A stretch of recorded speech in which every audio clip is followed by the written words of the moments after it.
Bismillahirrahmanirrahim. Assalamualaikum warahmatullahi wabarakatuh. Kembali lagi bersama saya di Paradigma 45, sahabat Paradigma 45 sebangsa setanah air. Semoga kita semua senantiasa diberikan kesehatan Allah Subhanahu wa taala untuk senantiasa menjaga negara kesatuan Republik Indonesia. Baik sahabat Paradigma 45, pada kesempatan ini saya akan menampilkan sebuah video yang cukup menarik untuk kita simak bersama-sama, karena video yang akan kita tampilkan ini adalah sebuah video yang bisa kita sebut hanya sebuah permintaan yang sederhana dari seorang Gus Muda ini, yang kemudian meminta kepada Rabito Alawi atau kelompok Bani Alawi ini bahwa kami tidak meminta banyak terhadap apa yang telah terjadi selama ini, namun kami hanya meminta sedikit dari sekian banyak permintaan yang ada, yaitu bahwa kami hanya minta kejujuran dari kelompok-kelompok sebelah ini atau kelompok Rabito Alawi atau Bani Alawi ini. Kenapa kemudian mungkin permintaan ini dilayangkan oleh seorang Gus Muda ini? Karena beliau juga kemudian telah mengkaji dan melihat bahwa terjadi memang semacam penyelewengan dan pembelokan sejarah yang kemudian marak terjadi yang dilakukan oleh kelompok ini. Ya, kemudian Gus Muda ini menjelaskan bahwa apa yang kemudian disampaikan di mimbar-mimbar di berbagai macam kesempatan oleh kita kiai-kiai Nusantara itu kemudian itu hanya sebuah pebanding yang kemudian mungkin bisa membuat kita sadar dan meluruskan sejarah atas apa yang telah dilakukan oleh kelompok dari Bani Alawi ini. Ya, ini sudah tidak menjadi rahasia umum lagi bahwa memang tidak sedikit dari mereka itu dan kelompok-kelompok ini marak melakukan pembelokan sejarah dan bahkan terjadi pemalsuan makam terhadap makam raja-raja dan makam dari kiai-kiai Nusantara kita yang marak terjadi hari ini. Nah, seperti apa kemudian selengkapnya apa yang disampaikan oleh Gus Muda ini dan seperti apa permintaan yang saya maksud tadi, mari langsung saja kita simak dan kita saksikan berikut ini. Muslimin dari Sabang sampai Merauke. Polemik yang sekarang lagi terjadi itu sebenarnya hanyalah sebagai reaksi saja. Reaksi dari apa yang telah terjadi selama berpuluh-puluh tahun di negeri kita. Istilah orang Jawa mengatakan wong sabar kuwi ono watesi. Kesabaran itu ada batas tertentu. Yang ketika kesabaran ini sudah tidak bisa dibendung, secara otomatis akan menjadi luapan arus deras dari bawah ke atas, bukan dari atas ke bawah, tapi dari bawah ke atas. Yang sekarang ini harusnya sudah benar-benar menjadi arus dari bawah ke atas, dari hilir ke hulu. Artinya apa? Kita harus dewasa dalam menyikapinya. Tidak perlu baper, tidak perlu marah-marah, tidak perlu emosi. Toh kita ini sebenarnya kan hanya penikmat dari jerih payah leluhur, penikmat dari perjuangan leluhur, penikmat dari pengorbanan leluhur. Yang mana leluhur di Nusantara ini, para mujahidin wal mujahidah, para pejuang, ini telah mengorbankan waktu, pikiran, tenaga, mengorbankan nyawa, bersimbah darah. Kita hanya penikmat, itu harus kita akui. La in syakartum la azidannakum wa la in kafartum inna azabi lasyadid. Itu dalil yang umum sering kita dengar. Tapi hal adanya sebagian daripada keturunan atau keluarga Wali Songo yang sekarang lagi berjuang menunaikan baktinya kepada leluhur, melakukan birrul walidain, berbakti kepada orang tua. Ini adalah suatu wujud tindakan yang bukan malah dicela atau dibully atau difitnah atau di-framing. Ini adalah bentuk birrul walidain, mutlak murni birrul walidain. Meluruskan sejarah itu adalah kewajiban. Menjaga silsilah nasab leluhur keluarga orang tua itu adalah kewajiban, perintah agama, perintah Rasul. Kita harus sepakat masalah ini. Jadi tidak boleh di framing-framing yang bukan-bukan, apalagi negatif. Gitu. Adanya narasi-narasi dari podium-podium, dari sebagian kiai, ulama, Gus, Bagus, Bindoro, itu adalah penyeimbang saja. Penyeimbang atas adanya rasisme-rasisme yang selama ini terjadi. Mau tidak mau kita harus mengatakan iya dan ada. Mulai dari penyelewengan sejarah Nusantara, pengkaburan sejarah Nusantara, terus dilanjutkan lagi menyelewengkan atau merubah nasab dari Wali Songo. Ditambah lagi fakta fenomenal yang sangat-sangat menyayat hati. Pengklaman secara sepihak atas keluarga Wali Songo, atas keluarga Keraton Mataram, Keraton Cirebon, Keraton Banten. Ini sangat menyayat hati. Ditambah lagi pengkaburan sejarah Nahdlatul Ulama. Ada sejarah-sejarah yang dibelokkan dari Nahdlatul Ulama. Ada sejarah yang ditambahi dari proses pendirian Nahdlatul Ulama. Ini sangat menyayat hati. Mau tidak mau kita harus mengatakan iya ada dan memang sudah terjadi. Kalau kita menolak atau menafikan atas sesuatu yang terjadi ini, tidak pernah terjadi apa-apa di negeri ini alangkah naifnya kita, alangkah munafiknya. Seakan-akan mata kita tidak pernah melihat apa-apa, seakan-akan telinga kita tidak pernah mendengar apa-apa. Coba kita cerna secara akal, pikiran yang jernih, dengan hati yang adem, kita takut melihat apa tidak narasi framing pengkaburan sejarah, mendengar apa tidak dari podium ke podium, dari pentas ke pentas, baik di dunia nyata ataupun di medsos. Semua terjadi dan sekarang masih terjadi. Dan para pelaku-pelakunya, oknum-oknumnya enggan untuk mengakui, apalagi meminta maaf.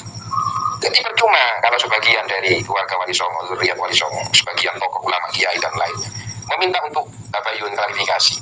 Jawabannya sesuatu hal yang sangat mustahil. Jawabannya adalah impossible, mungkin, tidak mungkin terjadi. Kenapa? Jawabannya sederhana.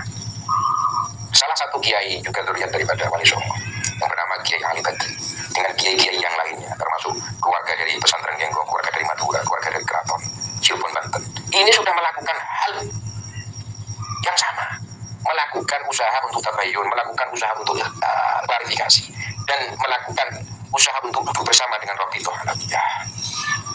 Namun apa yang beliau para kiai-kiai ini, terutama Kiai Ali Badri, yang didapatkan bukan welcome, bukan pintu yang terbuka, bukan ahlan wa sahlan, akan tetapi penjagalan di tengah jalan, pintu ditutup, framing yang didapatkan, fitnah yang terlontarkan. Itu fakta telah terjadi mulai dari 2005 sampai 2018 kemarin, 5 tahun kemarin. Yang sekarang terjadi adalah waktu yang sudah waktunya meletus. Jadi untuk para sebagian saudara kita yang lebih pro ke sebelah, jawabannya buka mata, buka telinga, buka hati. Kita sama-sama saudara pada intinya. Kita tidak menuntut apa-apa, bro. Kita tidak menuntut apa-apa. Para kiai-kiai ini tidak menuntut apa-apa. Sebagian kiai-kiai ulama ini tidak menuntut apa-apa. Yang diminta cuman kejujuran. Yang diminta cuman tepos liro. Yang diminta adalah saling asah, saling asuh, saling menghargai. Jangan lagi ada framing kepada kiai. Jangan lagi ada framing terhadap keluarga keraton. Jangan lagi ada framing terhadap sebagian zuriat Wali Songo. Jangan. Ini akan menyulut api yang akan terus menggelinding menjadi bola salju nantinya. Kita sajikan tontonan yang sejuk terhadap masyarakat terkait penelitian Kiai Imaduddin. Itu adalah ilmiah, babakan ilmu, ya, fasalnya ilmu. Tesis itu adalah bahsul masail, sesuatu yang legal, resmi, sesuatu yang berpahala, bukan sesuatu yang haram, bukan sesuatu yang berdosa, bukan. Dan ini sudah terjadi berpuluh-puluhan kali dari abad ke abad, min zaman ila zaman. Boleh di cross check, mulai daripada zaman sahabat Rasul, zaman tabi'in, zaman daripada Imam Arba'ah, Madahibul Arba'ah, wa jami'i talamidihim. Pernah terjadi dan akan terjadi. Tesis ilmiah Kiai Imaduddin, penelusuran sejarah daripada Kiai Ali Badri, penelusuran nasab yang dilakukan oleh keluarga Wali Songo. Ini adalah sesuatu yang diulang saja, pengulangan peristiwa saja. Bedanya, beda waktu, beda tahun, beda nama, beda tokoh.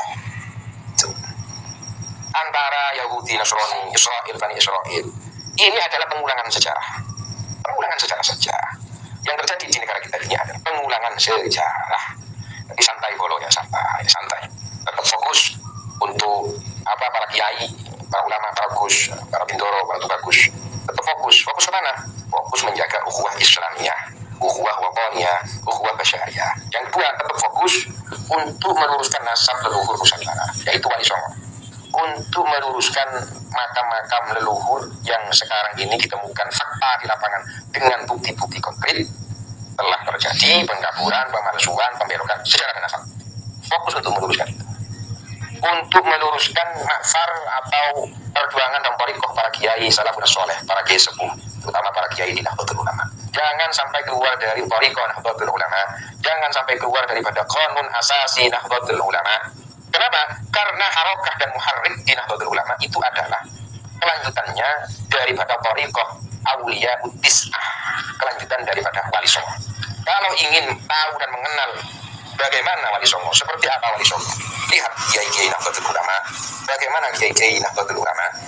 Mereka itu adalah penerus zahir batin Wali Songo, penerus daripada Rasulullah Shallallahu Alaihi Wasallam, baik dari sanad ilmu ataupun sanad dam. Jadi dibuat santai, dibuat sederhana saja, bukan sesuatu yang harus memaksa kita untuk saling bertengkar, bertikai, saling membenci, apalagi terjadi permusuhan. Yang tidak ada manfaatnya. Terakhir, tidak akan pernah menjadi manusia yang rendah di mata Allah dan di mata manusia ketika mulut berkenan untuk memohon maaf, meminta maaf, dan saling merangkul. Akui apa yang salah adalah sesuatu kesalahan, dan puji sesuatu yang baik adalah sesuatu kebaikan. Itu adalah sifat daripada al-ulama warathatul anbiya. Iya, sebagaimana kita saksikan bersama bahwa lagi-lagi seorang Gus Muda ini, ya ini merupakan sebuah pukulan yang cukup luar biasa karena kesederhanaan dari permintaan dari seorang Gus Muda ini yang kemudian hanya meminta kejujuran dari kelompok Rabitul Alawiyah atau dari kelompok Bani Alawi ini. Iya, memang bahwa ini adalah sesuatu yang sederhana, namun ini cukup berat buat mereka karena di beberapa kesempatan telah diminta untuk kemudian melakukan tabayun dan bertemu untuk kemudian membicarakan soal ini, soal bagaimana nasab dari mereka dan bagaimana mereka di Indonesia seperti apa dan seterusnya. Proses-proses itu kemudian telah dilakukan beberapa kali oleh kiai-kiai kita, kiai-kiai Nusantara, namun tidak menemukan titik terang, bahkan tidak mendapatkan welcome atau pintu yang terbuka seperti yang dijelaskan juga oleh Gus Muda ini. Namun yang didapat hanyalah penolakan dan bahkan pencegalan. Setelah itu di framing untuk kemudian menjadikan kiai-kiai Nusantara itu bahkan dengan berbagai macam cara memframing diri bahwa kiai Nusantara itu seperti ini dan seperti itu. Dan masyarakat kita mudah-mudahan dengan video yang tadi telah kita sampaikan itu mudah-mudahan menjadi sadar bahwa ternyata yang salah dan melakukan kesalahan seperti selama ini adalah mereka-mereka kelompok Bani Alawi ini, dan nyata di hadapan kita bahwa memang ternyata mereka melakukan pemburukan sejarah dan bahkan melakukan pemalsuan makam dengan melabeli makam-makam dari pahlawan kita, dari pahlawan-pahlawan Nusantara, raja-raja Nusantara, kiai-kiai Nusantara dengan nama dan dari marga mereka. Ya, ini adalah sebuah fakta yang tidak bisa dielakkan lagi karena ini nyata ada di hadapan kita. Sehingga kami anggap bahwa permintaan dari Gus Muda ini walaupun sederhana, hanya meminta kejujuran dari kelompok ini, namun ini adalah sesuatu yang sangat berat menurut saya karena jujur berarti bahwa kepercayaan masyarakat sudah tidak akan ada lagi kepada mereka atas kebohongan yang mereka lakukan selama ini. Makanya sesuatu yang mudah menurut kita mungkin adalah permintaan yang sederhana, namun ini adalah sesuatu yang cukup berat buat mereka di kelompok Rabitul Alawiyah ini. Ya, seperti apa kemudian perkembangannya ke depan, mari terus kita saksikan di channel ini. Wassalamualaikum warahmatullahi wabarakatuh.